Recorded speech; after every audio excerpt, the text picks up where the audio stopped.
Iran पर इस्राएली हमले को 60 घंटे से ज्यादा का वक्त हो चुका है। और ऐसा नहीं है दोस्तों कि इस हमले में ईरान को नुकसान नहीं पहुंचा, उसके 4 सैनिक मारे गए। उसकी हम चर्चा करेंगे, मगर उससे पहले मैं आपको एक वीडियो दिखाना चाहता हूं। जैसे कि आप जानते हैं कि आज से 1 साल पहले 7 अक्टूबर 2023 को हमास ने इसराइल पर हमला किया था, जिसमें उसके 1200 नागरिक मारे गए थे। उस लम्हे को याद करने के लिए वहां पर एक स्मरणोत्सव होता है। प्रधानमंत्री बेंजामिन नेतन्याहू मंच पर होते हैं और भाषण देना शुरू करते हैं, और तभी भीड़ से, यानी कि जो लोग वहां उन्हें सुन रहे होते हैं, वो उठ खड़े होते हैं और नारे लगाते हैं कि नेतन्याहू, तुम्हें शर्म आनी चाहिए, शेम ऑन यू नेतन्याहू। कहा जाता है कि तुमने इस युद्ध को जारी रखा है, मगर अब तक जो कई बंधक हमास के कब्जे में, उन्हें रिहा करने के लिए तुम कोई कदम नहीं उठा रहे हो। मैं चाहूंगा आप उस वीडियो को देखें, और इस वीडियो में क्या हो रहा था कुछ देर बाद मैं आपको बतलाऊंगा। देखिए किस तरह से बेंजामिन नेतन्याहू अपनी ही जनता के सामने शर्मिंदा होते हैं। देखिए। אחיי ואחיותיי למשפחת השכול, משפחות יקרות, זכר קרוביכם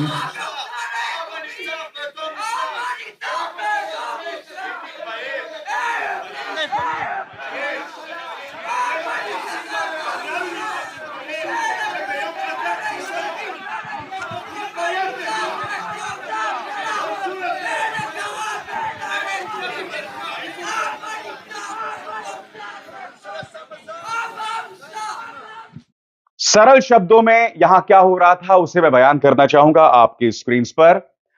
हमास हमले की पीड़ितों के रिश्तेदार पिछले साल 7 अक्टूबर को हुए हमले के स्मरणोत्सव के दौरान रविवार को इस्राएली प्रधानमंत्री बेंजामिन नेतन्याहू के भाषण के दौरान चीखने लगे। उन्होंने भाषण के बीच में हंगामा किया। यरूशलेम में समारोह के दौरान भाषण देते हुए नेतन्याहू डायस पर स्थिर खड़े रहे, जबकि भीड़ में मौजूद लोगों ने चिल्लाना शुरू कर दिया। इससे 1 मिनट से अधिक समय तक भाषण रुका रहा। प्रदर्शनकारियों में से एक बार बार चिल्लाते हुए कह रहे थे, मेरे पिता की हत्या कर दी गई। स्वाभाविक सी बात है दोस्तों, जनता में वहां जबरदस्त आक्रोश है कि अब भी कई लोग हमास के कब्जे में हैं, मगर बेंजामिन नेतन्याहू उन्हें रिहा करने के लिए कुछ नहीं कर रहे हैं। यह जो विरोध प्रदर्शन हो रहा है उनके भाषण के खिलाफ, इसे जोड़कर देखिए कुछ दिनों पहले जो मैंने आपके सामने खबर रखी थी, किस तरह से 150 सैनिकों ने एक ज्ञापन पर हस्ताक्षर किए हैं। और उस ज्ञापन का क्या मकसद है कि इस्राएल इस जंग को रोके और जो हमारे बंधक हैं, यानी इस्राएली बंधक हैं, उन्हें रिहा कराने के लिए समझौते पर काम करे। अब जनता भी इस तरह की मांग कर रही है, मगर इस्राएल को कोई फर्क नहीं पड़ रहा दोस्तों। आपके सामने एक बार फिर अल जजीरा की खबर, Egypt proposes 2-day truce as Israel kills 53 in Gaza, 21 in Lebanon। मिस्र ने अपनी तरफ से 2 दिन के युद्ध विराम की पेशकश की है, मगर इसी बीच इस्राएल 74 लोगों को मौत की घाट उतार देता है, जिसमें 53 गजा में, 21 लेबनान में।